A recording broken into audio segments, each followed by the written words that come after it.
Oh, perfect. How are you? Good. How are you? Good. Welcome to Brown Queen's Pod. Yes, thank you so much for having me. Of course. You look so good. Yeah, you Thank do. you. All cute with your little hat. Thank you. You both look amazing. Oh, thank you, girl. Just Where for you. where are you right now? I'm in LA. Okay, us too. Yeah, the weather is great out Oh, today. okay, cool. Well, I'm in my room, like the physical location in my room. I was always like, I never know like locations, sometimes Yeah. folks are like on the East Coast and then they're, like I'll get an invitation for something and it's like A different 3 hours time. ahead. Yeah, the time Yeah. zones and stuff.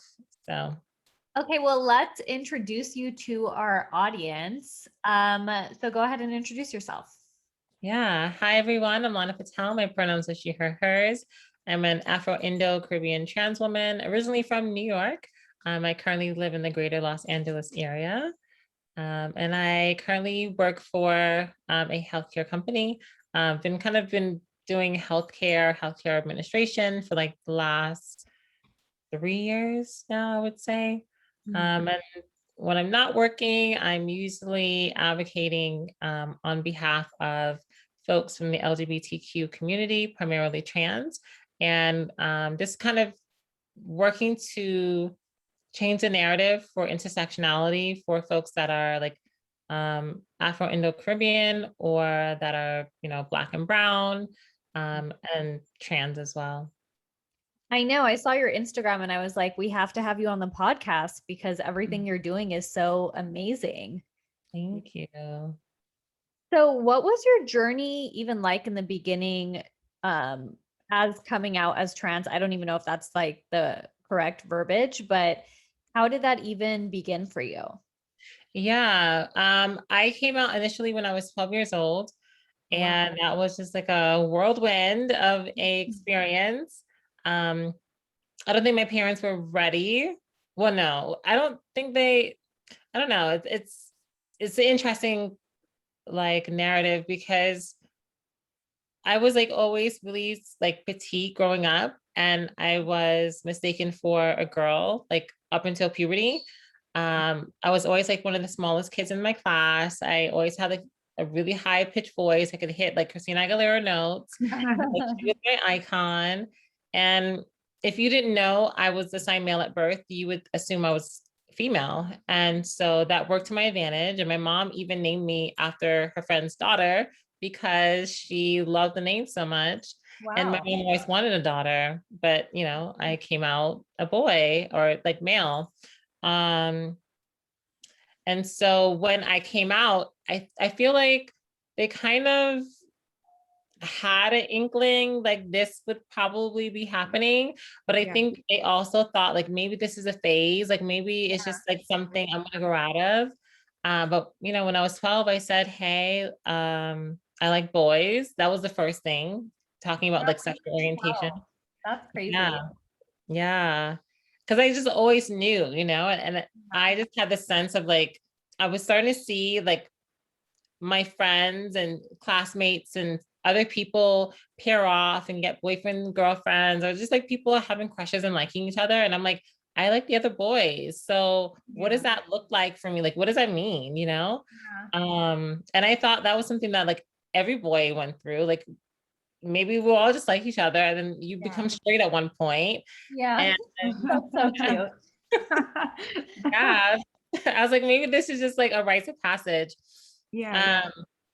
But then the more I started to like learn, like the more I started to realize like this is just how people are. Like there's like you can be gay, you can be bisexual, you can be transgender. And for me at the time, it was easier to kind of deal with the sexual orientation piece. So at first I told myself I was bisexual because I thought that was like a lot easier to kind of deal with. And then no, I like guys. I don't really like girls. And then the trans piece came around the same time because I knew one, I like boys, but two, I felt like a girl. I just didn't know how to go about transitioning. Like it was like I know this is how I feel, but there wasn't a lot of information at that time as to like how do you do it. No, yeah, that's why like people like you and representation is so important now. Yeah. Culturally too, because you already know, which I was going to ask you, how did, being, part of South Asian make it so much harder on you? Because they're so like set in their own way. You know what I mean? And talk about, if you can talk about that, that would be wonderful. Like, what was your family's reaction to that at 12? Like, how did that affect your relationship with your parents? Yeah, it was really hard actually. You know, I have a split family. So my mother was a young mother. She was 18 when I came into this world. And my mother, my parents both remarried. And so a lot of like my Monday through Friday life was spent with like my mother and my stepfather. And then the weekends was spent with my father and like my stepmom. Mhm. My stepmom was always really cool.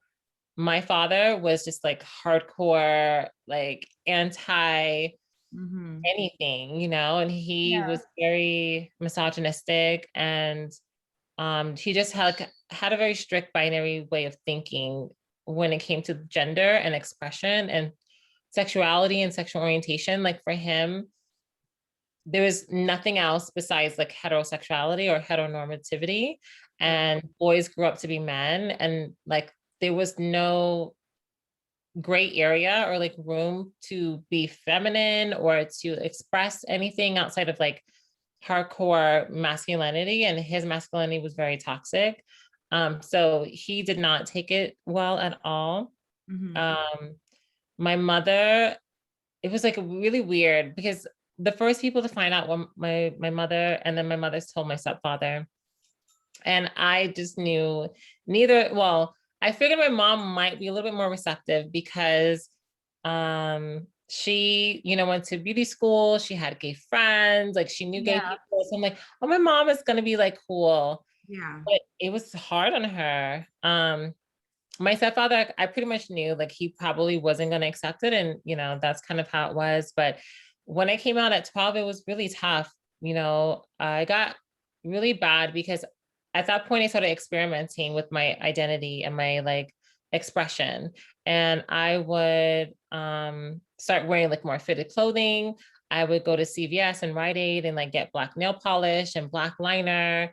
And I would ride the bus to school every day. And then I would like do my nails and my makeup on the bus, go to school, and then get on the bus to go back home, take everything off, hide it in my backpack. And I was doing that for like, a while. And then my mom had this pantry where she kept all her toiletries. And I would get stuff from that pantry because if she put it in the pantry, she probably wasn't using it. So I would get her old lotion, her body spray, glitter, perfume. And I'm like, oh, you don't need this. Like, thanks, mom. So I would take it and I would spray myself, and I smelled like an old lady because I would like douse That's stuff so in funny. perfume. Yeah. And then I would hide it like either in my backpack or under my pillow, but my mom would always find it and take everything back. But then during that time, we got really strange, and to the point where we didn't talk. Like we went probably the last 6 months of me living there with no like verbal communication really between us. And if it was kind of it was a little hostile and like kind of like passive aggressive. Yeah. I would email my mother in order to communicate with her at that time because Wow. it just was really, yeah, really, we were really strange at that time. And then my stepfather, he didn't take it very well either. And so the only person I really had to like talk to and vent and as an outlet was like my grandmother, my mother's mother, and my mother's father. And so once I graduated middle school, I went to live with them. But I just remember my middle school graduation and my father being there, and he just was like so kind of disgusted, I guess, because of my femininity. And he was like, my son is not going to be like this. Like, I don't ever want to see you again. Like, my son is not going to be like this. And I have not seen my father since that day. But we have spoken since then. And, I came out to him and told him I was going to transition at 17. And he gave me this long sermon. And I was like, no, thank you. And we didn't talk for 10 years. But yeah, it's been a journey. It's been a journey. Tough. How's your relationship with your mom now?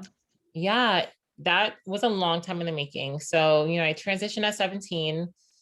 When I was 18, I went to go see them in New York because I moved from New York to Florida with my mother's parents.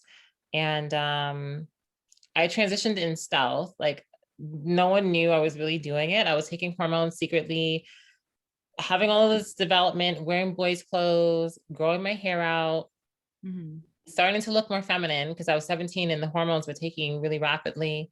And then when I went to New York to see my parents, my stepfather saw me and he was like, are you trying to like express your more feminine side, like tap into that?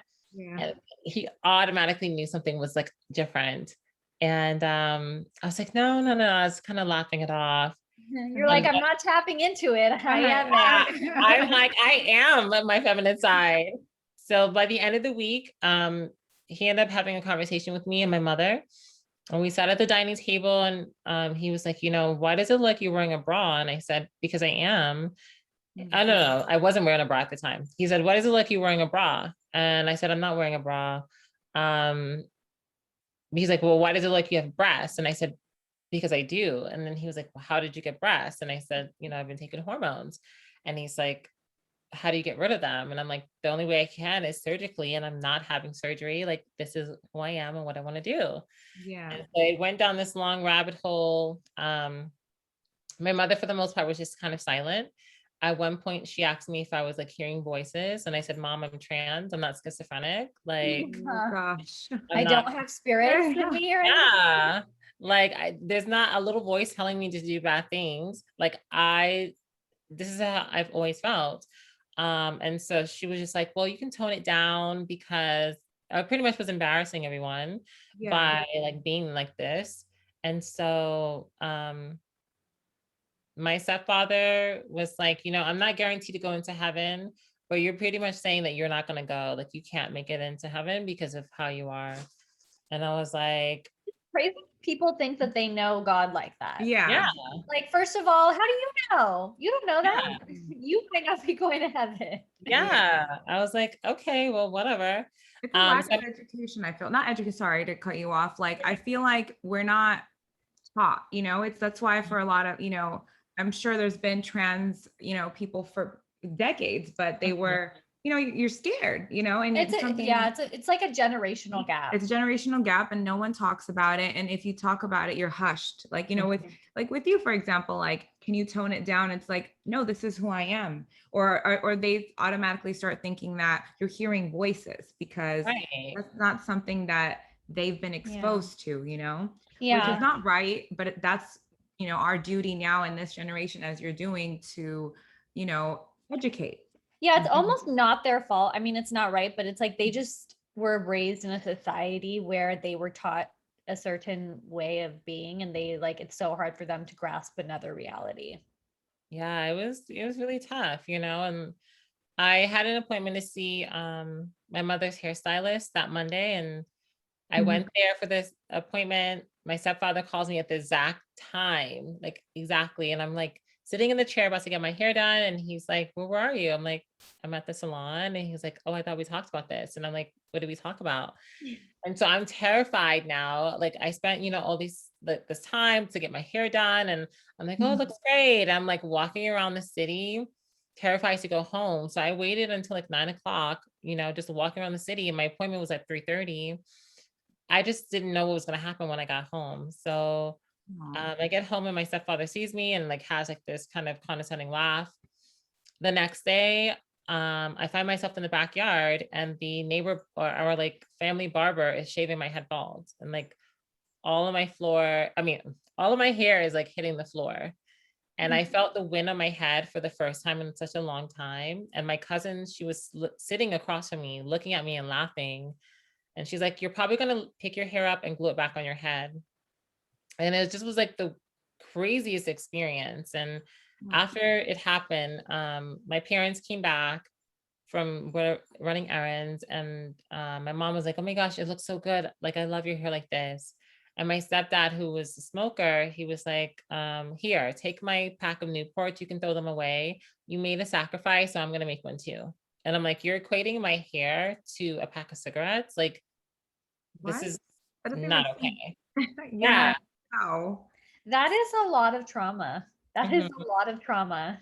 How have you Yeah. like been able to, I'm sure you're still dealing with it till this day, but like been able to overcome that? That's a lot. And I'm sorry you had to go through that. Yeah, thank you.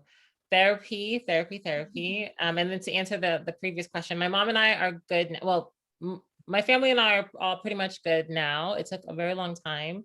My mother didn't come around until December 2018. So it took Oh, a very long very time. long I came time. out in 2006.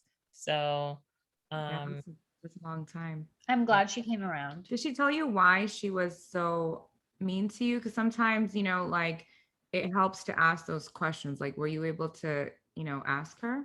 hmm Yeah. So, and then make sure I get the dates right. It was 2001, actually, September 2001 when 9/11 happened. It's when I initially came out in New York City. And then I came out in 2006 as, that's when I started my transition.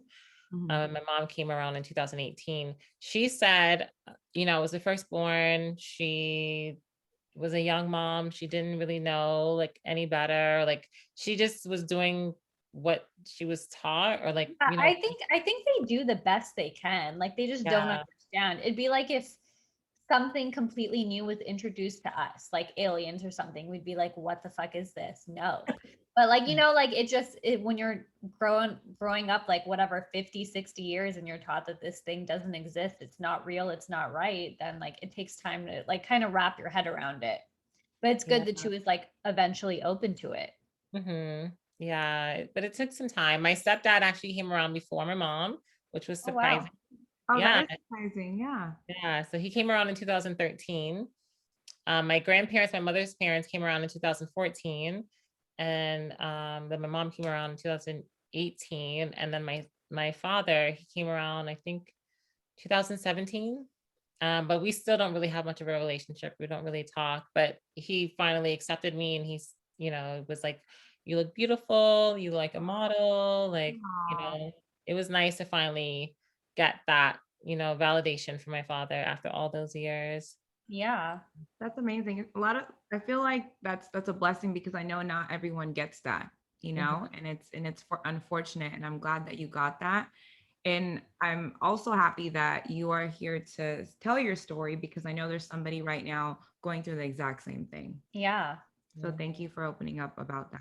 I mean, there's so many layers too because you're part of like specific minority cultures on top Mhm. of like this layer. So and I love that you're still like super active in like the Indian South Asian culture. Like you didn't like let that go just because Hmm. it wouldn't be like as easy. How do you like navigate that, or how did you balance like still being part of the Indian culture? Yeah, because I sometimes I don't even want to be a part of I it. know Yeah, I'm sometimes. like, I don't want to talk to y'all. I'm gonna date me a white boy. Like I am done. Right? I'm like, no, thanks. Right. Um, Honestly, it was a journey because like my parents raised me American, right? They didn't want me to stand out, but at the same time, you do. And like my parents came to this country as teenagers, right? So they're dealing with like accents and like culture change and just like being different themselves. And so I think for me, they wanted me just to have like some type of normalcy. Um, but at the same time, that disconnected me from a lot of culture. Yeah. And so I found culture when I was with my grandparents because they had it, instilled in them. And so they were teaching me and in my, teenage years. Um, but yeah, for the most part, it was just like being American. It wasn't until I met my first fiance. Um, he was a Gujarati and he was kind of going through like a similar journey. Like he was just wanting to be like American. Like in the house, it was Gujarati, it was like traditional Indian, but like he kind of rejected that outside of it. And he had never like dated like Indian girls. He didn't want to be with anyone Indian or anything like that. And then we meet, and then here we are, like falling in love with the culture and like rediscovering like, stuff together.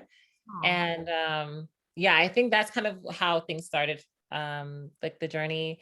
And then when I moved to California, it was a series of events that happened, but my father's father passed away, and he's Gujarati. And so when he passed, it was kind of a life altering moment for me, because he was in New York and like kind of begging to like see me. And I hadn't seen him since I think I was 17. And I never came out to him. So he never knew me. He never knew that I made this journey and I transitioned. And I always held that from him. I just was afraid of rejection.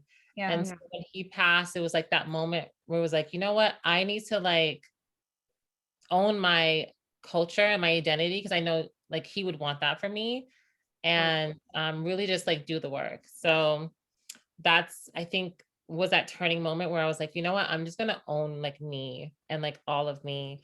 And so I started getting more involved in like Gujarati and like South Asian events and organizations, and going to the Mandir, and just kind of expanding like my reach within the community. And then it started happening on Instagram, and that was like a journey, because I think people for the most part were just so used to seeing me American. Like I would wear black, I would wear just like all black and just whatever. Yeah, like I never talked about like my culture. I never really expressed it to like a lot of folks. So they wouldn't know unless they like went home with me and they saw my family. And then they were like, oh, okay, cool. And so here I am now, like, expressing myself and like kind of switching up the trajectory of like what my social media looks like. Because before it was just like pictures of me at Mac, or pictures of me like, I don't know, with makeup, like makeup of the day or whatever. And I'm actually talking about like my culture and opening up, and then talking about the ways in which I've, kind of navigated space like as an Indo-Caribbean person. And then that was also a terrifying point for me too, because I was well received in like Indian spaces, and I was kind of navigating in stealth. Like people didn't know I was trans. And so now, like I got the acceptance, like I got past like the point of where people are like giving me stares, or like wondering why I'm there, or like asking me weird questions like, do you like Indian food, or do you like Indian clothes, or do you like sex? I would have so many like people just looking at me like, how did you get here? Like I would have like those like kind of foreign. conversations. Yeah. And so I'm like, okay, we finally got past that. So I'm now in this space, but there's another piece. Like there's a trans aspect. What does that look like, and what does that mean when these people find out? Like, are they gonna accept me once they find out I'm trans? And so yeah. That's tough. I would so I was listening to this Shetty podcast. I don't know if you listened to him. I love it. Yeah, me too. So I was listening to this podcast with Martha Beck on it. She's like this psychologist girl or whatever. And she was talking about, it just reminded me of your journey, but she was talking about how like as people, we always try to fit into like cultures, not only like race wise or whatever, but like our school culture, our identity, our the things we like culture, what our friend culture, whatever. 100%. And that's like what causes us to be lost as humans, is we try to like fit 100% into something. And she's like, but as humans, we're actually like little pieces of each culture. Like you're trans, but you're also Indian, but you're also, and so we're supposed to really just take pieces of all these things to make us who we are. So I feel like you're just a part of so many cultures, and that It's makes amazing. you who you are. Yep. I love that. Yeah, it's like little puzzle pieces that just come together that make up the bigger picture. Yes, exactly. How did you get into, sorry. I was gonna ask for the same thing. Yeah, like how did you get into modeling? That was something I was always curious about growing up, because I was so tiny for so long. Up until puberty, I was like 5'1". Puberty hits, I hit the 5'7". Now I'm like 5'8". But I was always yeah. Like, that's awesome. I wish I grew that tall. I know. I just went 5'6", and then I stayed there. And I actually think I'm getting shorter now, to be honest. I'm 5'3". I wish I was 5'6" too. I know, but I have my moments where I'm like, can I shrink? Sometimes I'm like, am I getting taller? I hope not. It just would be easier sometimes just be shorter. Yeah. Whatever. We always kind of want what's on the other side. Yeah, like, always. Always. yeah. But growing up, like once puberty hit and I shot up and my look started changing, it was a good thing and a bad thing because puberty hit and here I am having a male puberty and like kind of feeling freaked out and like out of body because um like I knew what male puberty was and what female puberty was, and I knew I was not having female puberty. I was having a male puberty. And Yeah. that for me was really hard because I was like, this is not what I thought I was going to be getting. Where's the period? Where is like my, Right. Yeah. like, where are my boobs? Like, why am I, getting super tall? Why is my voice dropping? Why am I getting an Adam's apple? Why is my face square? Like, why are my hands big? Um, and so that was like really tough. My dad used to be a New York model. Oh. And if you like the barbers, I don't know if they still have these, but back in the day, they used to have these pictures at the barbershop and you can pick like what haircut you want. And my Yeah, I know dad what you're was, talking about. Yes, some pictures. Mhm. yeah. So my dad was like one of those models and you could go to various barbershops across like New York City and you can see my father there.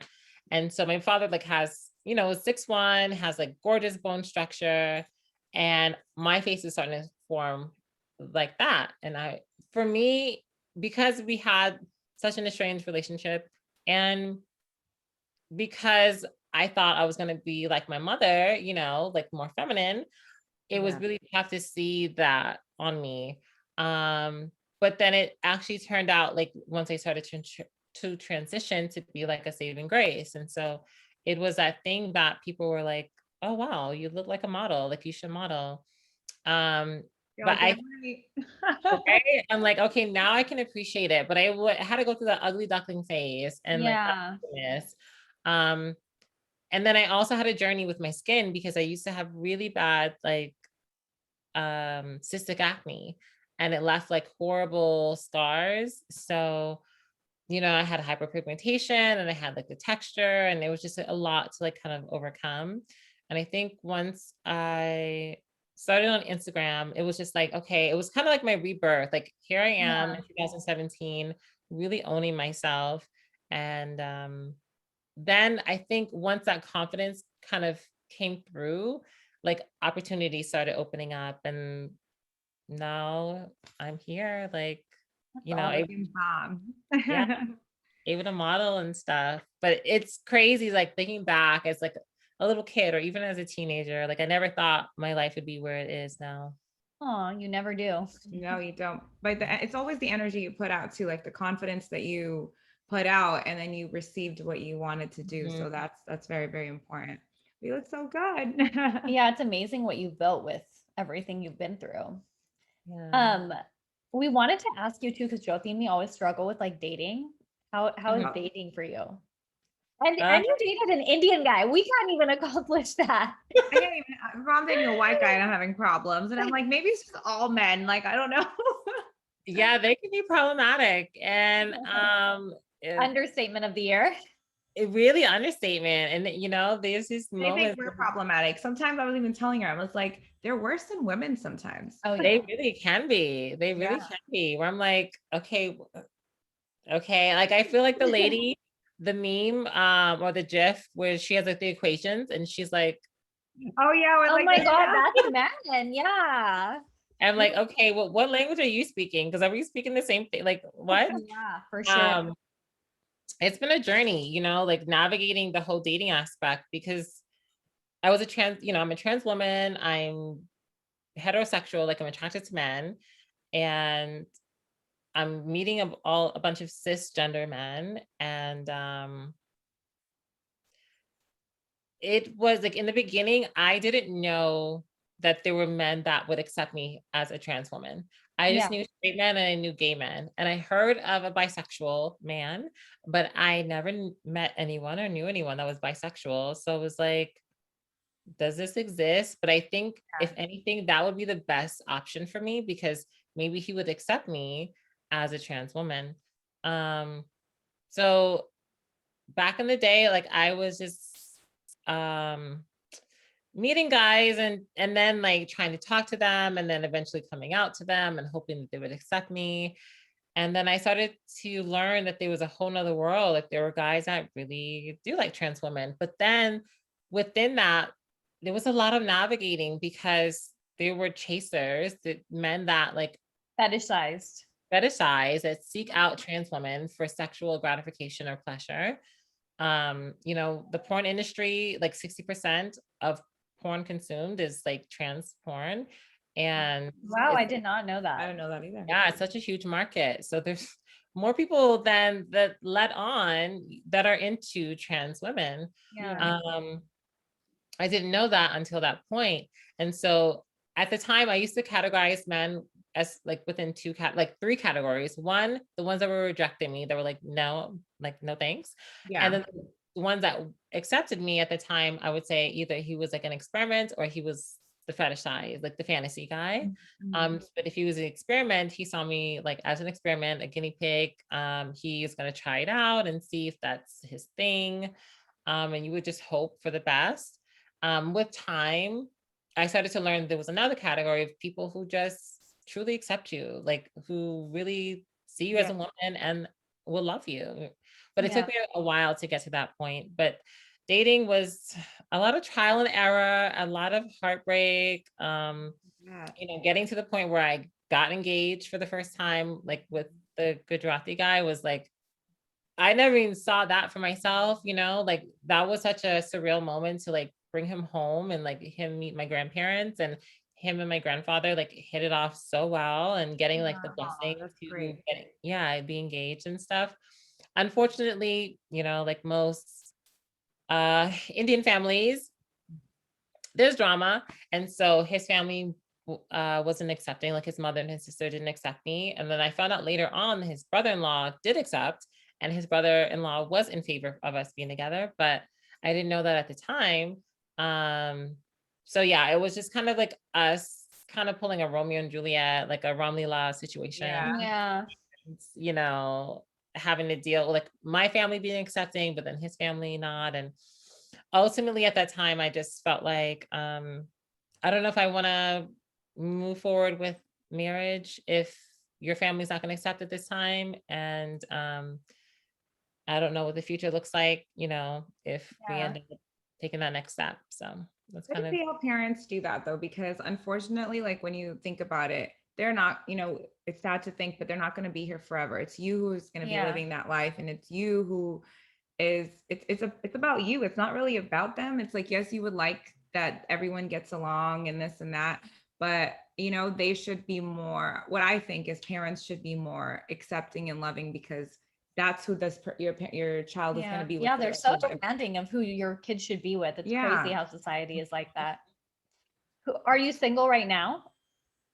so I am on the market. You guys hear that? Yeah, we are accepting applications. Great. Yeah, I've just been learning different things and techniques, and yeah, so Yeah, I can't imagine. The pool, I feel like the pool is already so small just for like good people. And then it's just like even smaller, like for accepting people or open-minded people or, yeah. So for me, it's like I started learning like different techniques and ways of dating and ways of navigating space, right? And like, yeah, so now I'm like, okay, I have a different outlook and perspective on it. And so I kind of move differently, but it's been really beneficial. And I'm like, ultimately, marriage is the goal for me. And I think before I was just dating to date and just like Yeah. hoping like I become somebody's girlfriend. Mhm. Um, instead of like going after what I really want. Like if I want to be married, then I need to be like dating people that want the same thing. And Yeah. yeah. 100%. What's the craziest like DM you've gotten? Like, I'm just wondering. Like, I just feel like there's so many crazy people out there, and I would just want to know, like, what is like a memorable one that you can remember right now that you've gotten? Like somebody like trying to, slide in. Oh my gosh, I've seen everything. Honestly, I've seen explicit pics. I've seen like guys have told me they love me, like written me like sonnets and just Oh, like gone over and above, sent me videos of them just like professing their love Flattering for me. Oh, professional love. Oh, Oh, that's a lot, but I've seen that too. I've had guys send me like Went in the other explicit. direction. They've sent me videos of them, you know, pleasuring themselves. And I'm like, oh, okay. Okay, Um, yeah, and them telling me all the kinky things they want to do. So do you have specific things you look for in a guy besides like obviously like being accepting, loving, whatever? Like we all have like little things on our list. Like what's on your list? Yeah, yeah. I mean, of course, like the, you know, values, family, like, you know, loving Yeah, yourself, yeah, that stuff. yeah, like all that good stuff. Um, Preferably somebody taller, right? Like I'm 5'8". I want to wear heels. I have a plethora of heels. I don't Yeah. want to not wear them because I'm with a short Yeah. person. yeah, exactly. Or wear them and feel like Bridget Nelson and Flavor Flav, like the Yeah. huge height difference. Um, so yeah, like over 6 foot. I mean, I think ideally like 6'2" to 6'4" is like really good height. I think so. Anything taller, I'm like, I'm here for. Um, and I'm a sucker for like eyes. I love like big, like round eyes, nice smile. Do you care like what race he is? Like, are you trying to date like a part of the culture, or do you want like, are you just Mhm. open to anything? Yeah, I'm open to anything, but I found like after like, you know, getting like with my first fiance, like things were just easy. Like they just, Yes, Yeah, that's so true. 100%. Like when they understand kind of like where you come from and the culture you're a part of and your values, Or I like, guess. yeah, like the values. Yeah. Like, Yeah. 'cause I've struggled that with like my boyfriend, he's half white. So like, I'm like, I can't do that, or you don't understand, like my mom thinks this. And he's Yeah. like, what are you talking about? And I'm like, you just don't get it. Yeah. yeah. Yeah. Yeah. So for the longest I was like dating white guys, and then I dated a guy that was you know, Latinx, and my very first boyfriend, he was like half white, half Asian. Mhm. But you know, I never really dated someone from like the culture up until that point. But then when like we got together, it was just like, oh my gosh, it's It's easy. nice Like to have someone that it's understands nice. it. Yeah, it was nice. So I think that's the ideal. But I'm open, you know, to others as well. There you go. What is your lip combo right now? I just want to know. You're like, I've been staring at your lips the entire What is your time. lip combination? Yeah, this lip combo, it's like over here. I didn't realize my door opened, but Okay. it is, or did I leave it in the bathroom? It is a brown lip pencil that I think I put away, but I would say like MAC Cork pencil. This is my It's favorite. yeah, it's similar to MAC Cork. And then the lip color is one from Elf. It was like $3. It's called Tea Rose. It And looks I was so like, oh, I'm wearing something lavender. So I want it like kind of in a lavender Yeah, family. it does. It looks great. Yeah, I wouldn't have thought of doing cork with the lavender. That looks really good. Yeah, I've been staring at your lips. I'm like, I am going to ask her lip combination. Before you leave though, I wanted to ask you like what are misconceptions or things like thoughts, perspectives that people have about the trans community that like you would want to break? Yeah. Some of the myths. It's like the ridiculous things that they think of, like the whole bathroom laws, or like, you know, kind of making us seem like villainous people, like we're out to do something bad. Like, you know, studies have shown, the numbers like, prove that like trans people are not going into the restrooms trying to do anything with anyone. Like we want to go in the stall, handle our business, and get out. If anything, Yeah. we're terrified of the people in the bathroom. Yeah. We're not trying to terrify those people. So I think that's like one of them. And just like, we're normal people. We're not like these weird, I don't know, like creatures that beamed Yeah. up from somewhere. We're human. Like we have, you know, feelings and like desires and heartbreak like anyone else. I don't know, there's so many things out there. But yeah, and then like trans people are like the gender that they identify with. Like I'm a woman, like I'm, you know, and some people have different ways of expressing themselves in language. Maybe you know, some people might be okay with saying like I once was male or man or whatever, but like getting away from derogatory language, like using the word tranny, or, saying like she was a man before, or talking about genitalia, or body parts, or just like, asking trans people like what's between their legs or what surgeries they've had, just kind of takes away the humanity and just makes it more about like Yeah. body parts and makes this more of like a spectacle. Yeah. Yeah. Another thing I want to ask you, actually, one more thing before you go. I did see that you raised money on a podcast a few days ago. Because I was like looking at your bio, I'm like, she has a Venmo in her bio. I'm like, I should put a Venmo in my bio. But then, but then I saw what the purpose of the Venmo was, and I wanted you to tell our listeners, and maybe they can help contribute. Yeah. So if you're contributing for like the fundraiser, not that one specifically, but that one is like my actual one. But if you Oh, okay. So that is the thing. Okay. yeah, I had something else up there, but then I don't know, something made me like change it and put the Venmo.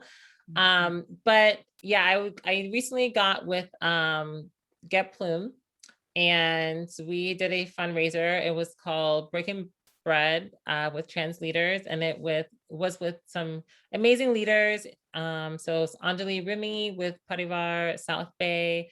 They're a South Asian LGBTQ organization. Feroza Saeed, who is an incredible activist and leader in Atlanta. She used to do Feroza's Kitchen, where she was doing fundraisers and like cooking like dishes. And then Rushi from Zameen Co. And he's a trans ally, a gay cis man in the Bay Area, but he has like a spice company. And so, the whole concept was like creating a dish around some spice, and making something that like our followers can follow along with, and then also like fundraising during the time that we were live. And so we raised over $1,000 so far. And the links, or the Venmo, Cash App information is are on the post. So if folks are interested in like, reaching out, giving back. So Parivar, they have a sect of the organization called Sital, and it's Save Indian Trans All Indian Lives. And they're raising funds for folks, for trans people over in India because of, what's happening with COVID and Sure. cyclones that have, hit, and, just trying to make sure like folks have access to resources and to food. Well, that's amazing. That is amazing. Any last words to someone that is going through this like experience at an age that you were, like 12-year-old, young boy, young girl who's thinking about like, what, like you were like, am I gay? Is this a phase? Is this like, what is your advice to them before you leave? Yeah, my advice is educate yourself, like inform yourself. I was that person reading encyclopedias, watching TLC, Discovery Health, getting online. Back then it was dial-up internet, net zero, AOL, like spending hours to like, even get on there. Now, like the World Wide Web is at our fingertips. So and so many communities, like you could join support communities, talk to other people. Mm-hmm. Yeah, so it's so different. Like, youth these days, like they have access to LGBT centers. I know they're doing GSAs, Gay Straight Alliance, or Gender Sexuality Alliances is within the schools. That like was never really a thing back then, but there is community now, right? So you can find a local LGBT center, whether it's in person or like virtual. You have access to like connect with other people virtually and to like get the information that you need. So I'd say like find someone that can be a good support system for you, whether it's somebody in your family, hopefully, preferably somebody in the family, or like a really close friend. Locate a therapist or a counselor at your school that you can confide in and is willing to like, listen and help you navigate all of this. If they have a GSA, that'll be an amazing place to start within the school system. If they don't, then seek out ways in which maybe you can create one. Yeah. But yeah, the youth these days, like they have it really good compared to so many like, resources. So many resources. Like looking at Jazz Jennings and like her career, I'm not her career, but like her trajectory, like do TLC and transitioning like in front of the, you know, the lens, like it was amazing. And so it's a lot more accessible. Like we have more access, we have more information. It's educational. Well, thank you so much for talking to us. We loved having you on and just like educating our audience and ourselves more. Your story is amazing. Where can everyone find you, Lana? Yes. What's your Instagram? Yeah, thank you. So you can find me on Lana Patel, XOXO currently. I'm trying to figure out who has Lana Patel so I can You're like, I'll buy it. right. I'm like, can I buy this from you? Like, please give me this. I am the Lana Patel. Yeah, so you can find me on Lana Patel XOXO, or just do a general search of Lana Patel. Just look for the brown girl. I am her. And yeah, I'm Lana Patel XOXO or Lana Patel Beauty on most social handles. Nice. Well, thank you so much, Lana. Thanks. Really, your story is inspiring. You're beautiful, and I can't wait to see more of you and what else you have in store for us. Yeah. You're our brown queen of the week. Yes, definitely our brown queen of the week. I love Forever, it. actually. Brown queen forever. Yay. Thank you, babe. Thank you.